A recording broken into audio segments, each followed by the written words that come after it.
Welcome back, YouTube. A quick intro to the print that's coming up. I was able to finally tune the bot back into normal behavior, and so I printed a small skull for someone. Let me grab that up real quick.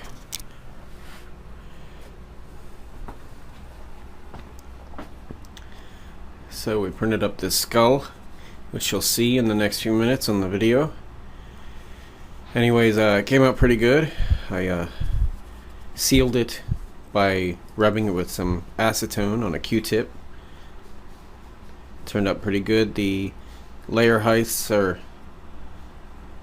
very fine, detailed, so I'm very happy with the print.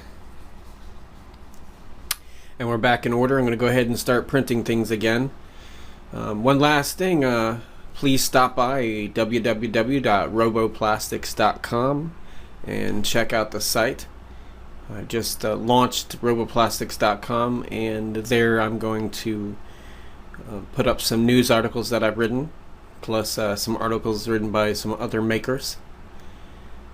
I'm also going to put up some discounts, stuff like that I found on the internet, to tell you where to get inexpensive filament parts, printers, that kind of thing. Anytime I find a deal or a coupon, I'll go ahead and put that up there too. I've got a bunch of different sections: a section for videos, a section for photos, a section for product reviews. Stop by, see what you think. Let me know. Have a good one.